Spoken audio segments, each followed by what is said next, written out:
Authorities are specially targeting IT consulting firms, staffing agencies, recruiting companies, and third-party placement models. Hello, Namaste, welcome back to Pardesi Pulse. Optional practical training program. Fraudulent payroll systems. ICE director recently claimed that nearly 10,000 foreign students were connected to highly suspicious employers under OPT investigations. Some companies charge students monthly fees just to keep them listed as employed. So recently there's been a huge amount of news about something called OPT fraud in United States involving international students, fake consultancies, payroll scams and immigration investigations. A lot of people don't know about OPT, what exactly it is, what students were actually doing and why the US government suddenly started cracking down so aggressively. We've encountered cases involving espionage, biological threats, intellectual property theft, visa and employment fraud, and even scams targeting elderly Americans, all perpetrated by individuals abusing their status as students. So OPT stands for Optional Practical Training. It's a work authorization program for international students in the US who are on F1 student visas. Basically, after graduating from a US university, students are allowed to work temporarily in jobs which are related to their degree. Not just in any job, it has to be related to their degree. 12 months of OPT after graduation. And STEM students, meaning science, technology, engineering and math graduates, can get an additional 24-month extension. So many students can work for up to 3 years legally in US after graduating.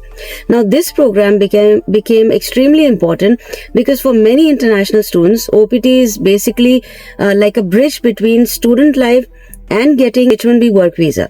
During the first Trump administration, we uncovered thousands of foreign students claiming employment at work sites that did not exist, blatantly fabricating information provided to DHS. Today, we are announcing that we have identified over 10,000 foreign students who claim to be working for highly suspect employers. Without OPT, many students would have to leave the US immediately after graduation. If they did not have this option of OPT, then they just have to leave after their studies. So students became desperate to stay employed, and that desperation created a huge underground industry. And that's how all this fraud began. According to recent DHS and ICE investigations, a small residential addresses listed as work sites for hundreds of foreign students, yet no employees were present. We are seeing suspicious financial transactions moving cash across multiple countries. Employers claim to have offshore human resources and payroll personnel. We're finding what we call phantom employees. We've identified foreign students who obtained work authorization documents through OPT, but never showed up for work at the sites they claimed. Thousands of students may have been connected to suspicious employers, fake staffing companies, shell consultancies, and fraudulent payroll systems. ICE director recently claimed that nearly 10,000 foreign students were connected to highly suspicious employers under OPT investigations. Some students could not find real jobs after graduation. The US tech market became much harder after layoffs at companies like Meta, Amazon, Google, and other tech firms. International students were under massive pressure because OPT has unemployment limits. For regular OPT, students cannot stay unemployed for too long. If they cross the unemployment limit, then they can lose their legal status and they may have to leave the country. They may have to leave US. So some students turn to consultancies, and these consultancies... Many of these employers include NGOs engaged in suspicious activity. We've discovered empty buildings and locked doors at addresses where hundreds of foreign students are allegedly employed. In many cases, multiple OPT employers claim to operate from the same address, but none actually lease the facility. They were tied to Indian IT recruiting networks, and they offered fake employment letters, fake payroll records, fake timesheets, fake client projects, fake training documents, and sometimes there are just fake office locations too. And in many cases, students were technically on payroll, but they were not actually working, did not have any real job. Some companies charge students monthly fees just to keep them listed as employed. Conducted site visits at 18 OPT work sites in North Texas. Our findings were alarming. We discovered coordinated employer clusters where numerous employers in the same building complex are running nearly identical websites, sharing job postings and management personnel, but claiming no business relationships with each other. Others created fake resumes and submitted applications pretending students had years of experience, which they actually never had. And according to investigators, some businesses existed only on paper. Officials said there were locked offices, empty buildings, fake staffing setups, non-existent supervisors, and unverifiable work sites. And we've been hearing a lot about such scams in H-1B also. Some students knowingly participated. Others may have been manipulated by recruiters or pressured by fear of losing visa status. Unemployed OPT students are especially vulnerable to fraudulent employers exploiting them. Imagine paying $40,000 to $80,000 for a US degree. Imagine taking so much loan, student loans, supporting family expectations, and then suddenly being unable to find a job within a strict immigration deadline. Now the US government says the problem has become so massive. DHS, Homeland Security investigations have recently increased. So recently, employer site visits, payroll verification, student audits, request for pay stubs, and physical office checks, all this has increased. Authorities are specially targeting IT consulting firms, staffing agencies, recruiting companies, and third-party placement models. This crackdown appears to be a part of a broader immigration enforcement trend. DHS is reviewing the entire OPT system and may tighten rules further because of concerns involving fraud, national security, abuse of student visas, and displacement of American workers. We found shell company schemes where multiple OPT employers are established by the same owner-operator, indicating a deliberate scheme to structure income and evade taxes. We've encountered employers who claim only a handful of OPT employees, despite our records showing that hundreds of students claim to work there. To give you an example, one employer we visited claimed to employ only 3 foreign students through OPT, while our records show over 500 foreign students claiming to work there. The company's representatives were unable to answer basic questions about the business and deferred to HR managers in India. Some politicians are even arguing that OPT has become a loophole for long-term employment instead of temporary training. Supporters, on the other hand, argue that international students contribute billions to the US economy and they help fill major tech talent shortages. So the debate is becoming political too. Now, what happens if a student is caught in OPT fraud? Lead to service termination, loss of F1 status, visa cancellation, deportation proceedings, maybe denial of future immigration benefits too. It could lead to H-1B denial. In some serious cases, criminal fraud investigations as well. And universities are now warning students to carefully verify employers before accepting jobs. Schools are openly telling students avoid fake consultancies. Avoid suspicious payroll arrangements. Make sure the work is genuinely related to your degree.